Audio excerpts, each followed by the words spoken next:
Oh, meron na akong ID, Quezon City.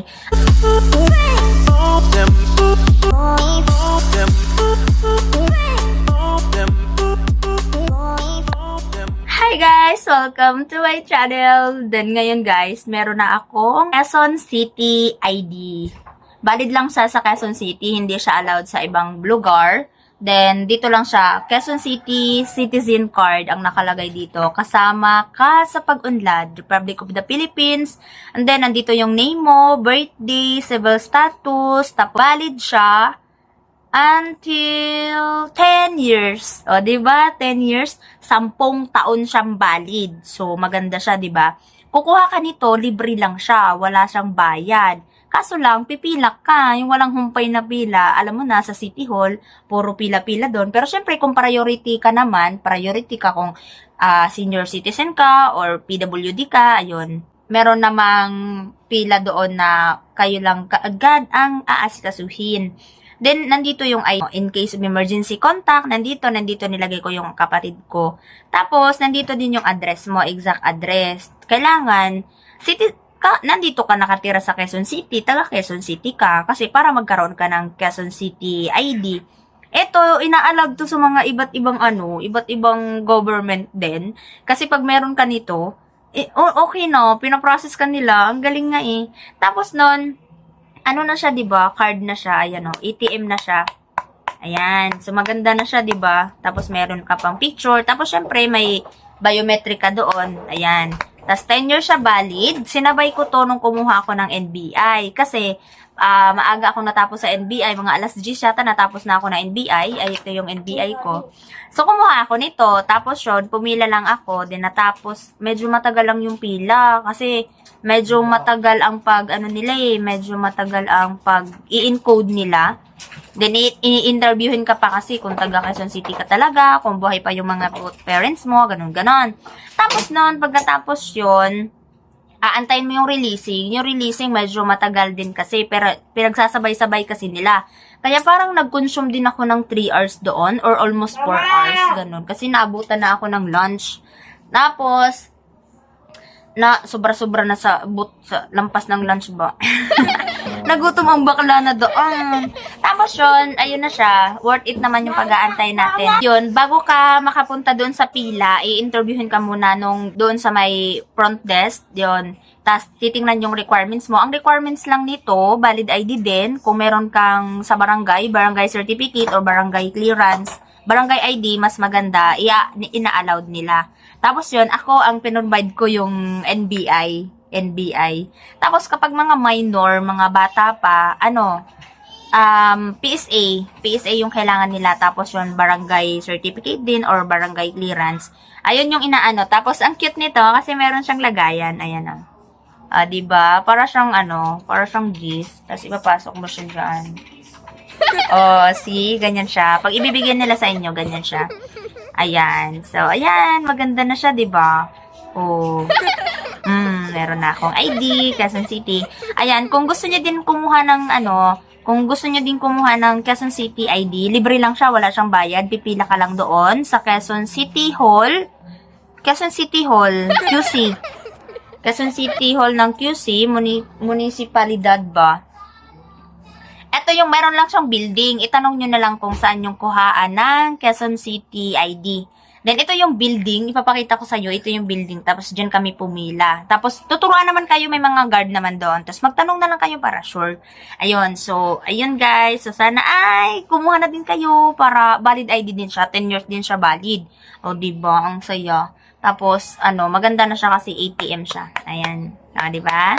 Para siyang police clearance. Para siyang ATM. So, ayan guys. Sana kumuha din kayo. Ito yung nakalagay sa harap ng building kung saan ka kukuha ng Quezon City na ID. Yan yung building na yan. Itanong nyo na lang sa guard kung saan yung kuha na ng QC ID. Then, dyan kayo ituturo. Yan yung building na yan. Then, pagdating na doon, meron lang siyang pila. Itanong nyo lang sa guard. I-assist naman kayo ng guard. Dito yung naging pila namin. Ayan sa labas. Ayan yung building. Ito yung mismo araw na kumuha ako ng QCID at tas ayan, nag-vlog-vlogan ang lola mo doon. Habang nakapila ako, sinaboard ako doon, Para-paraan ng bakla, para makaraos sa pila, kung ano mang oras matapos ang pila. Ayan. Vlog. For today's video ay kukuha tayo ng QCID, Quezon City.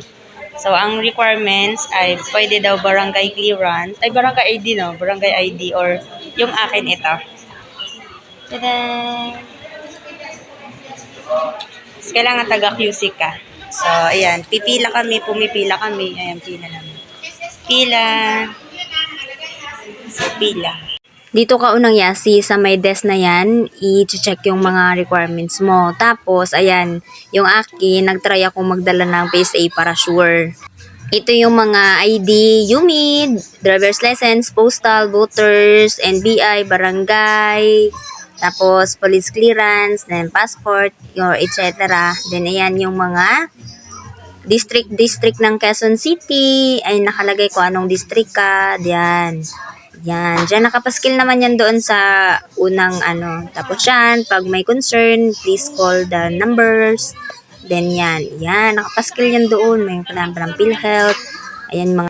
Dito yung start ng pila, kailangan mapilapan mo doon sa kabila, doon sa right side ka magpipila up, then pipila ka na. Then ako, ayun, nakapila na ako. Ayan, NBI lang yung pinrovide ko. Tapos yan. Nakaupo na ako dyan habang nakapila ay nagbablog ang bakla. Tapos yan yung pila. Medyo malayo-layo pa. Ayun, kamusta po ang aming serbisyo? Nakalagay doon. Kapag tatawag daw sa hotline 122 or mag-email po kayo. Ganon-ganon pag may concern. Ayan yung pila. Kasi putol-putol yung pila pero straight lang naman siya. Yan. Tapos dyan yung releasing yung tinuturo ko. Yan. Ayan, releasing. Antayin mo doon ang pagre-release. Yan. Pagkatapos mo nang ma-capture and ma-interview.